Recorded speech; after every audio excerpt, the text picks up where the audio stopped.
Next to me now is the grave of Captain Champ Ferguson, perhaps one of the most infamous guerrillas of the Civil War, and I wanted to give his history because it provides a glimpse to the fascinating blood feud culture of 1850s and 60s Appalachia.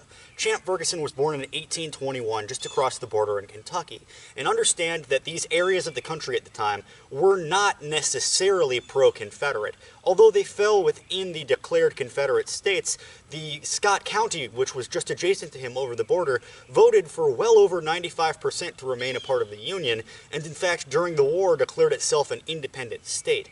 East Tennessee was very pro-Union, as was his part of Kentucky, and a lot of people within Champ's own family died fighting for the Union. And his war began in 1858. Understand, Ferguson, being from the British Isles, had this culture of blood feuding in his recent past. In fact, I believe he was a Scotsman, and there was this constant blood feud going on vying for power across the Scottish borderlands. And he came into a conflict with a local constable, and in 1858 shot the constable, injured one of his brothers, and came into a blood feud with the family. And in 1860 or 61, he was told that if he joined the army, he would be exempt from prison. So he agreed to this and then defected to the Confederates. So his decision to join the Confederates went oftentimes against his own family and friends, which were all, by and large, Union supporters.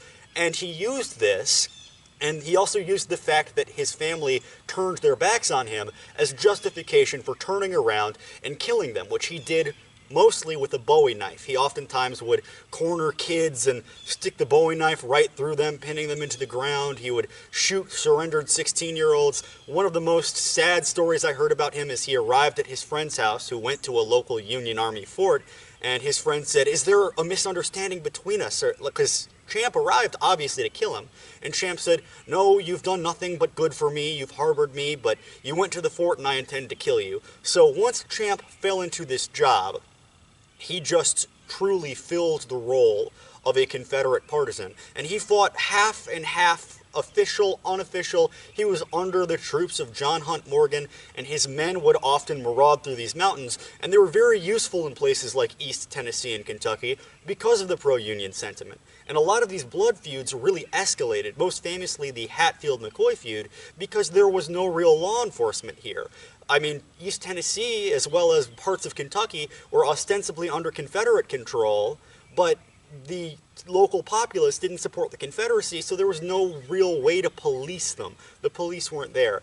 And it's said that of 3 million people to fight in the Civil War and 700,000 who were killed in the fighting, Champ Ferguson was one of only 2 people to be executed for his war crimes. And it's said that one of the things used at trial, one of the many crimes, was he beheaded a man with his Bowie knife, and him and his soldiers, his partisans, kicked the head around in a sort of weird game of soccer in front of the widow, making his family watch, presumably before either killing them or leaving them traumatized. Champ Ferguson fell into this role. He used this role as a partisan to kill 11 of his personal friends, which he believed turned their backs on him after he fell into this role. And understand, they would have gotten further and further away from him as he became a more brutal person. And he used this to kill 11 friends, and he bragged about killing 100 Union sympathizers, although the number is probably very much higher than that.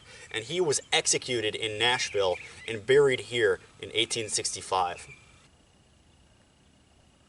The 3 graves with Confederate flags and the 2 graves to either side of them belong to the same family, and these are brothers who fought and died in Confederate battles around this area of East Tennessee throughout the war.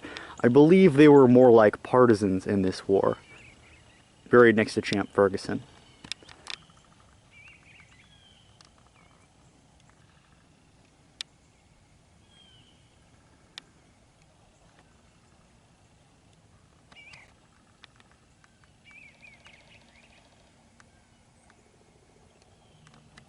And I'm only just now noticing this. I think it's a fascinating example of how the signs in the Deep South can portray things. It's saying here that Captain Ferguson and his co-fighters were the only protection the people of this valley had against federal guerrillas. Now, guerrillas were a common thing amongst both Confederates and Union Army guys, but because this was a lawless part of America, but I mean, you've already heard what he did. he was a crazy, crazy person. And everybody was killing everybody else, but he wasn't exactly a protective agent who was trying to help the people of the valley. He was settling his personal vendettas. He truly was. And flanking his grave here are 5 other Confederate graves of the same family, and this kind of shows the extent of blood feuding in the area. The region here was mostly pro-Union sympathizing. In fact, over 90% of East Tennessee voted to stay a part of the Union.